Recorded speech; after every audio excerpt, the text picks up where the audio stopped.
Նախագահ Թրամփը ներկայացրել է 2025-ը որպես հաջող մեկնարկ, ասելով, որ տնտեսությունն առաջ է գնում ինչպես նոր յուղված շարժիչը, իսկ Սնեփը գնում է մեծ տեխնիկական զննումի, նահանգները դեռևս վիճում են։ Կարիբյան երկրորդ հարվածի պատմությունը վերածվել է ռազմական սերիալի, կոնգրեսը հիմա ուզում է տեսնել ամբողջ սցենարը, ոչ միայն թրեյլերը։ Պենտագոնն ասում է 2025-ին իրականացված հակաթմրանյութային հարվածները կտրել են նարկոհոսքը, գվարդիականների սպանությունները քաղաքական լեզվի հետևանք են ըստ Պենտագոնի, այն դարձել է վտանգավոր զենք, ավելի վնասակար, քան կրակոցը։ Մինեապոլիսի քաղաքապետը հայտարարել է, որ Սոմալի համայնքի թիրախավորումը կնշանակի սեփական քաղաքը հարվածել ներսից, դուռը բացվում է օրենքով, ոչ թե ազգությամբ։ Մոսկվայում բանակցությունները հիշեցնում են դասական շախմատ, բոլորը մտածում էին քայլանում, բայց 5 ժամ հետո խաղը մնաց անավարտ մատ չհայտարարելու պատճառով։ Օրվա տոնական շունչը Վաշինգտոնում վառվեց Կապիտոլիումի տոնածառը, Նևադայից եկած առաջին թեթև շունչը այս տարվա լարված քաղաքական մթնոլորտում։ Այս եւ այլ թեմաների մանրամասները հաջորդիվ։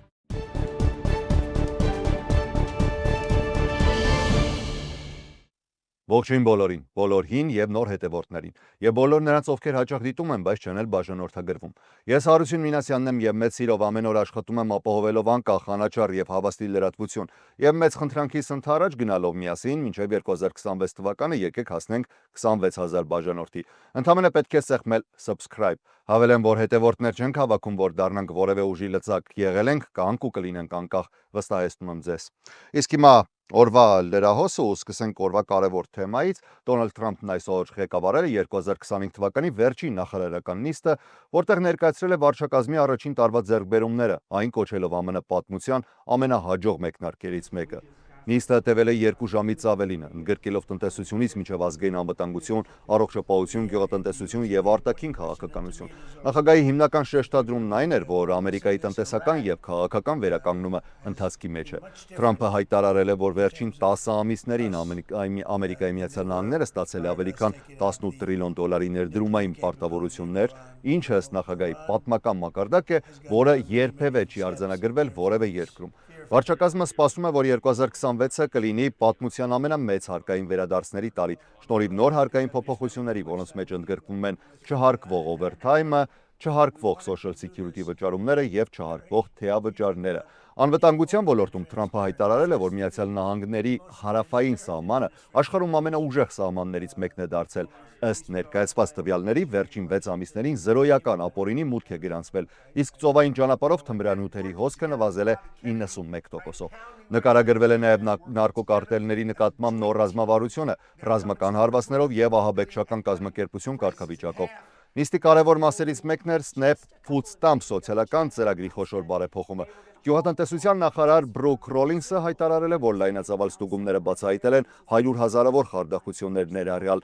մահացած անձանց տվյալներով ստացվող նպաստներ եւ բազմակի պետություններում գրանցված օգտվողներ։ 29 նահանգ համագործակցում է դաշնային ստուգումների հետ, սակայն Կալիֆոռնիա, Նյու Յորքը, Մինեսոտան եւ մի շարք այլ դեմոկրատ նահանգներ հրաժարվել են, ինչի հետևանքով դրանց նկատմամբ դաշնային ֆինանսավորումը կարող է կասեցվել մինչև համապատասխանեցումը։ Քաղաքականության արտաքին ճակատում նախագահը անդրադարձել է Ռուսաստանի եւ Ուկրաինայի միջև ընթացող գաղտնի խաղաղ բանակցություններին, ընդգծելով, որ Միացյալ Նահանգները ճիշտ է չի մասնակցում պատերազմին, բայց զբաղված է խաղաղության հաստատմամբ։ Թրամփը հիշեցրել է, որ ավարտել է 8 միջազգային պատերազմ եւ այժմ փորձում է դադարեցնել 9-րդ Ռուսաստան-Ուկրաինա հակամարտությունը։ Նիստի ավարտին նախարարները ներկայացրել են իրենց ոլորտների տարեկան հաշվետվությունները։ Զարգացումներ են գրանցվել օդային երթևեկության նոր ենթակառուցվածքների, վետերանների առողջապահական համակարգի վերափոխման, հանրային վայրերում հանցավորության նվազեցման, կրթության դաշնային վերահսկողության կրճատման եւ նահանգների լիազորությունների ընդլայնման ուղղությամբ։ Թրամփը նիստը եզրափակել է հայտարարությամբ, որ 2025-ը եղել է վերականգնման տարի ու վարչակազմը մտնում է երկրորդ տարին մեծ ծրագրերով տնտեսության, անվտանգության եւ խաղաղության ուղղությամբ։ Նիստն այնքան ծավալուն էր, որ մի քանի առանձնահատուկ հայտարարություններ առանձնացրել եմ ավելին անդրադառնալու համար։ Եվ քանի որ շատերն են օգտվում Snap ծրագրից, այն նույնպես կդարձնենք առանձին քննարկման թեմա։ Թրամփի վարչակազմը հայտարարել է, որ սկսած հաջորդ շաբաթվանից պատրաստվում է դադարեցնել SNAP սննդային օգնության վարչական ֆինանսավորումը մի շարք նահանգներում, եթե դրանք չտրամադրեն ծրագրի շահառուների վերաբերյալ տվյալներ, ներառյալ անուններ ու միգրացիոն կարգավիճակի տեղեկություններ։ Դեմոկրատ նահանգները պնդում են, որ իրենք արդեն իսկ ստուգում են շահառուների իրավասությունը, դաշնային կառավարությանը երբեք չեն փոխանցում զգայուն տվյալների մեծ ծավալներ եւ պահանջը ապօրինի է։ 22 նահանգ եւ Վաշինգտոն DC-ն արդեն դատի են տվել վարչակազմին, իսկ Սան Ֆրանցիսկոյի դաշնային դատարանը ժամանակավորապես արգելել է տվյալների հավաքագրումը։ USDA-ը պարզաբանել է, որ խոսքը վերաբերում է վարչական ծախսերի համար նախատեսված գումարներին, ոչ թե SNAP-ի իրական սննդային օգնությանը, որը ամբողջությամբ ֆինանսավորվում է դաշնային կառավարությունը, բայց այն ուղիղ ազդելու է SNAP ծրագրի վրա։ Այդուհանդերձ մի շարք իրավաբաններ ընդգծում են, որ վարչակազմը չունի իրավական լիազորություն նույնիսկ վարչական ֆինանսավորումը կասեցնելու համար, քանի որ օրենքում չկան նման դրույթ այս իրավիճակի համար։ SNAP ծրագրից օգտվում է շուրջ 42 միլիոն ամերիկացի, մոտավորապես յուրաքանչյուր 8-րդ բնակիչը։ Միջին ամսական նպաստը կազմում է $190 մեկ անձի համար։ Ռոլինսը հայտարարել է, որ իրենց տրամադրած տվյալների հիման վրա USDA-ը հաստատել է 180,000 մահացած անձանց անունով հաշվառված քարտեր եւ 500,000 կրկնակի հաշվառում, որոնք կարող են ցույց տալ խախտումներ։ Սակայն USDA-ը չի հրապարակել այդ տվյալների մանրամասները, ինչպես նաև չի ներկայացրել, որքան գումարի վնասի մասին է խոսքը։ Նահանգներն ու դաշնային կառավարությունը պետք է մինչև դեկտեմբերի 8-ը ներկայացնեն իրենց վերջնական պատասխանները։ Պաշտպանության նախարար Փիթ Հեքսեդենիսի ընթացքում փորձել է բացատրել սեպտեմբերի 2-ին Կարիբյան ծովում տեղի ունեցած միջադեպը, երբ Միացյալ Նահանգների զորքերը երկրորդ հարվածն են հասցրել կասկածվող թմրանավին։ Հեքսեդը հայտարարել է, որ առաջին հարվածի ժամանակ նավը պայթել էր կրակի ու ծխի մեջ ու ջրում փրկվածներ չէր տեսել, ընդգծելով, սա կոչվում է պատերազմի մշուշ։ Նա նաև ասել է, որ ինքը չէր մնացել գործողության ավարտին եւ երկրորդ հարվածի հրամանատվել է գործողության հրամանատարը ծովակալ Ֆրենկ Միչ Բրեդլին, ով լիազորություն ու պատասխանատվություն ուներ նման որոշումների համար։ Միջադեպը լայն արձագանք է ստացել այն բանից հետո, երբ The Washington Post-ը հաղորդել է, որ Հեքսեդը հրահանգել է բոլորին սպանել։ Միացյալ Նահանգները նաև տարածաշրջանում տեղակայել է վերջին սերնդի ամենամեծ ռազմական ուժը, ինչը շատերի համոզմամբ ուղղակի ճնշում է Վենեսուելայի նախագահ Նիկոլաս Մադուրոյի վրա, որ հրաժարական տա։ Միաժամանակ իրավական մի շարք փորձագետներ ասում են, որ երկրորդ հարվածը կարող է խախտել խաղաղ ժամանակ գործող միջազգային նորմերը, իսկ Պենտագոնի սեփական ուղեցույցը հստակ ասում է. ջրասույզ նավից փրկվածների դեմ կրակել ակնհայտորեն ապօրինի է։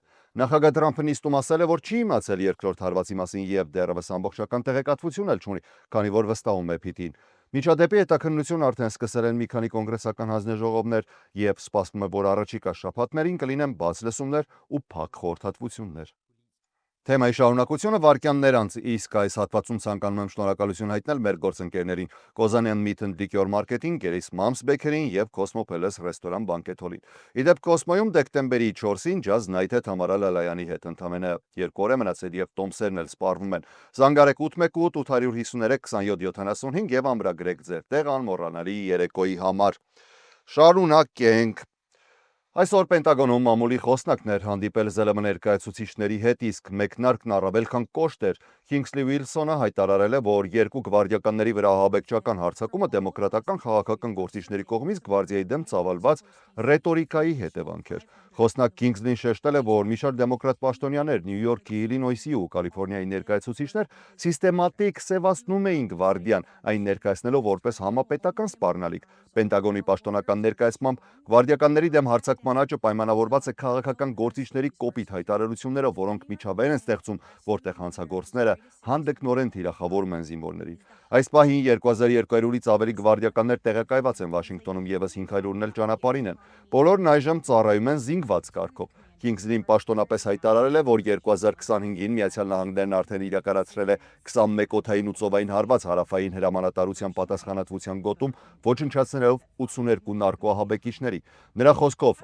ամեն նավի ոչնչացումը փրկում է 25,000 ամերիկացու կյանք եւ գործողությունները օրինական են ու հաստատված ռազմական ու քաղաքացիական իրավաբանների կողմից։ Բոլոր թիրախները հստակեցված են հետախուզությամբ։ Պենտագոնի խոսնակը նաև արձագանքել է Washington Post-ի հրապարակմանը, որը մեղադրել էր պաշտպանության քարտուղար Հեքսեդին ու ծովային ուժերի ադմիրալ Բրեդլին։ Պենտագոնը հոդվածը կոչել է կեղծ, զրպարտիչ ու մտահոգիչ, ընդգծելով, որ New York Times-ը ևս հերքել է Washington Post-ի պնդումները։ Հարցին, եթե Մադուրոն հեռանա, Միացյալ Նահանգները պատրաստ է արդյոք այլ սցենարի, Վիլսոնը պատասխանել է, որ ունեն բոլոր հնարավոր զարգացումների ծրագրերը ու սցենարները, եթե Նիկոլաս Մադուրոն լքի իշխանությունը։ Գլխավոր առաջնահերթությունը մնալու է իհարկե նարկոահաբեկիչների դեմ պայքարը։ Պենտագոնը չի հերքել այն հավանականությունը, որ Վենեսուելայի բանակի նախկին անդամները կհայտնվեն նարկոահաբեկիչ կատեգորիայում։ Պենտագոնը նաև վերահաստատել է, որ 2025-ին Սոմալիում իրականացվել է 101 հարված, բայց Քինգսլի նշել է, որ Միացյալ Նահանգները չի տանում անվերջ պատերազմներ։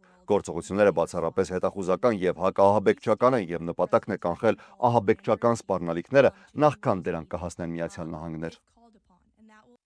Այսօր նախարարական նիստի ժամանակ Դոնալդ Թրամփը սոմալիցիներին, որոնք որ ապրում են Մինեապոլիսում, անվանել է աղբ ու ասել է, որ նրանք պետությունից պարզապես գողանում են միլիոններ չունենալով սեփական պետությունը, թող գնան եւ իրենց երկիրն էլ զարգացնեն։ Մինեապոլիսի քաղաքապետը հրատապ մամուլի ասուլիս է հրավիրել ու արձագանքել է մի շարք հեղինակավոր նաև մեդիա հարթակների հրապարակումներին,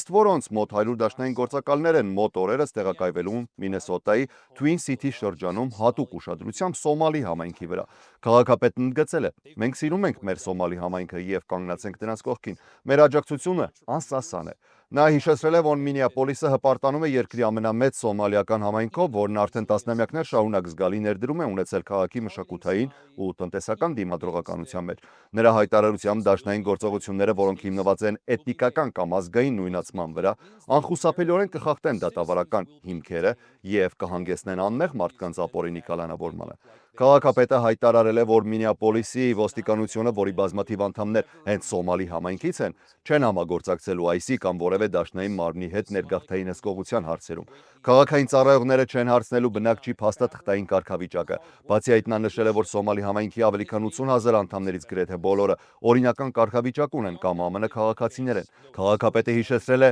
ավելի վաղ հրապարակված «Իմացեք ձեր իրավունքները» կանոնները։ Դուք ունեք լռելու իրավունք, դուք ունեք փաստաբանի իրավունք, կարող եք չստորագրել որևէ փաստաթուղթ, մինչև փաստաբանը ներկա չլինի։ Դուք կարող եք չբացել դուռը, եթե ձեզ չեն ներկայացնում դատարանի ստորագրած լիազորագիր։ Քաղաքը տրամադրում է անվճար ներգաղթի իրավաբանական աջակցություն։ Օգնության կարիքի դեպքում բնակիչները կարող են դիմել քաղաքային կայքի միջոցով կամ զանգարել 311։ Ռուս-ուկրաինական պատերազմի դադարեցման բանակցությունների մասին Ռուսաստանի նախագահ Վլադիմիր Պուտինի խորհրդական Յուրի Ուշակովը հայտարարել է, որ Մոսկվայում կայացած բարձր մակարդակի բանակցություններից հետո Ուկրաինայի պատերազմը կարգավորելու հարցում առանցքային առաջընթաց դեռևս չկա։ Բանակցություններին մասնակցել են ԱՄՆ հատուկ բանագնաց Ստիվ Վիտկոֆը եւ նախագահ Դոնալդ Թրամփի փեսան Ջարեդ Քուշները։ Հանդիպումը տևել է մոտ 5 ժամ։ Ուշակովը լրագրողներին հայտնել է, որ բանակցությունները եղել են կառուցողական եւ բովանդակալից, սակայն հիմնական տարաձայնությունը Ուկրաինայի տարածքային հարցը դեռևս անլուծելի է։